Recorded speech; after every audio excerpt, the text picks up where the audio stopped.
اعوذ باللہ من الشیطان الرجیم بسم اللہ الرحمن الرحیم۔ تفسیر قرآن مجید پارہ نمبر 22۔ اس پارے کا آغاز سورۃ الاحزاب کی بقیہ آیات سے ہوتا ہے۔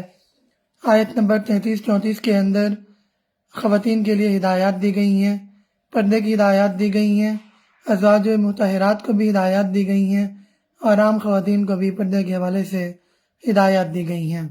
آیت نمبر 35 کے اندر مرد اور خواتین کے لیے 10 پسندیدہ اوصاف کا ذکر کیا گیا ہے۔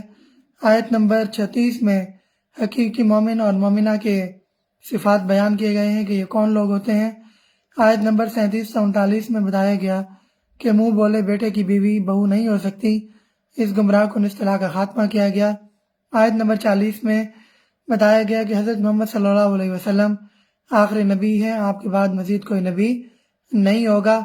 آیت نمبر 41 سے 44 میں اللہ کا ذکر کرنے کی تلقین کی گئی ہے۔ آیت نمبر 45-46 کے اندر نبی کریم صلی اللہ علیہ وسلم کی امتیازی شان کا تذکرہ کیا گیا ہے۔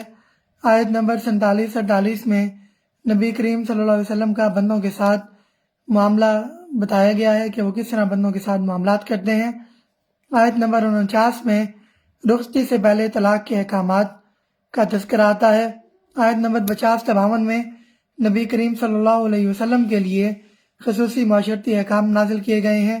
آیت نمبر 53-54 میں پردے کے احکامات ہیں۔ آیت نمبر 55 میں بتایا گیا کہ جو محرم رشتہ دار ہیں ان سے پردہ نہیں ہوتا۔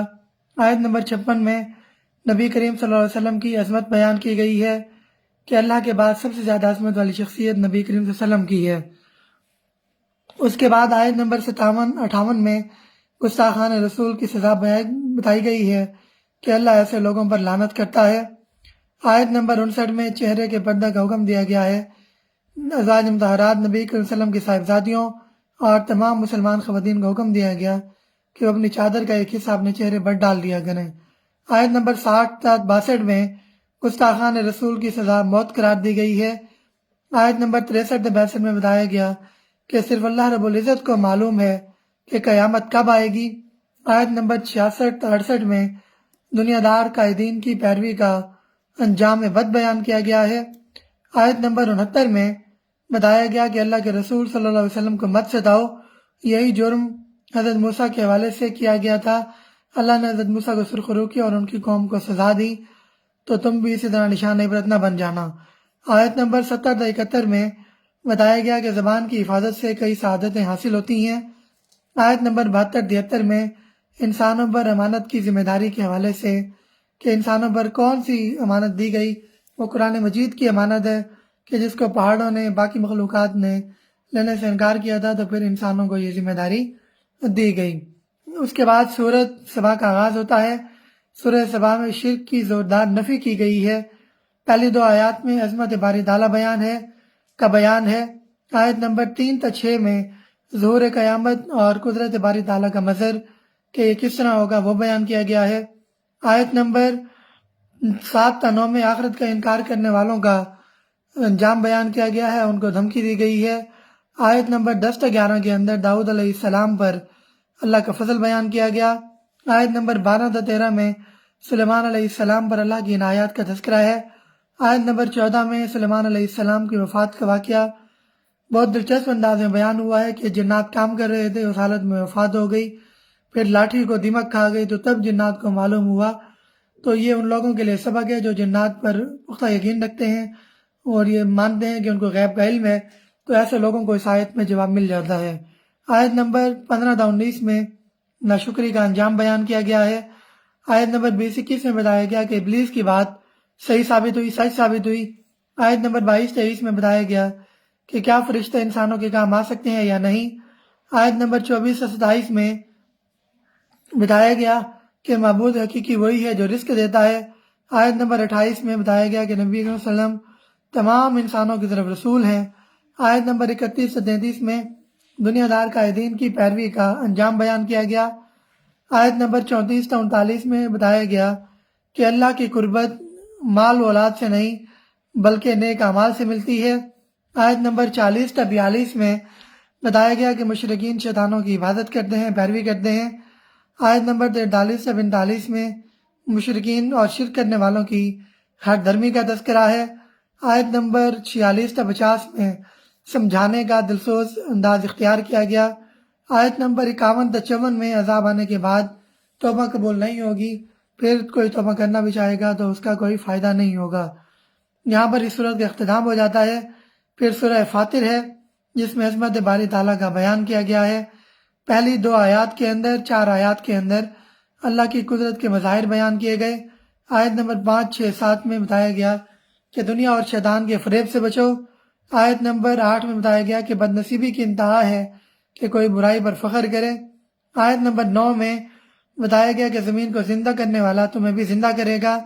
آیت نمبر 10 میں بتایا گیا کہ عزت صرف قرآن کے ذریعے ملے گی، باقی کوئی ذریعہ نہیں ہے۔ آیت نمبر 11 میں بتایا گیا کہ ہر انسان اللہ کے اختیار میں ہے۔ آیت نمبر 12 میں بتایا گیا کہ دریا اور سمندر اللہ کی نعمت اور قدرت کے شاہکار ہیں۔ آیت نمبر 13 تا 14 میں خود ساختہ معبودوں کی بے بسی کا تذکرہ آتا ہے۔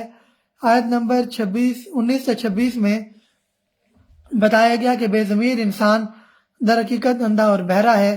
آیت نمبر 27-28 میں اللہ کی قدرت کے حسین کرشمے بیان کیے گئے ہیں، کائنات کی رنگا رنگی بیان کی گئی۔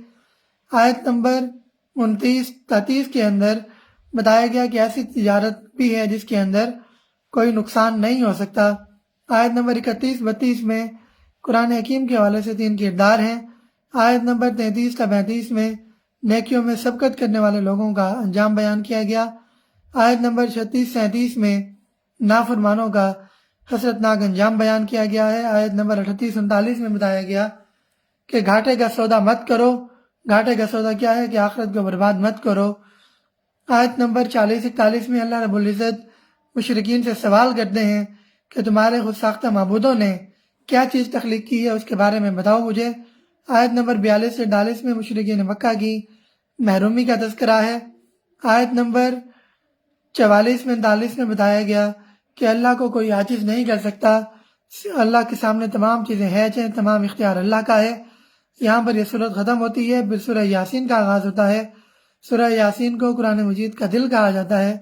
پہلی 6 آیات میں کہا گیا کہ قرآن حکمت سے بھرا ہوا ہے اور یا وسلم کی رسالت پر گواہ ہے۔ آیت نمبر 7-10 میں اللہ رب العزت نے فرمایا کہ مشرکین مکہ ایمان نہیں لائیں گے۔ آیت نمبر 11-12 میں بتایا گیا کہ ہدایت کسے ملتی ہے، جسے اللہ ہدایت دینا چاہتے ہیں اسی کو ہدایت ملتی ہے۔ آیت نمبر 13-19 میں ماضی کی ایک دعوت کا تذکرہ کیا گیا ہے۔ آیت نمبر 20 کے اندر بتایا گیا ہے کہ مرد مومن نے اعلان حق کیا اور اس اعلان حق کے جواب میں کیا ہوا۔ آیت نمبر 26 اور 29 کے اندر بتایا گیا کہ شہید براہ راست جنت میں جاتے ہیں، تم ان کی زندگی کا شعور نہیں رکھتے۔ اور آیت نمبر 30-32 کے اندر بتایا گیا ہے کہ افسوس ہے انسانوں کی روش پر، انسانوں کی اکثریت پر، کہ جن کے سامنے قرآن مجید حق واضح ہو گیا لیکن انہوں نے حق کو نہیں مانا۔ تو یہاں تک آج کے اس پارے کا اختتام ہو جاتا ہے۔ رابعہ شیخ السلام علیکم۔ وعلیکم السلام، بہت شکریہ۔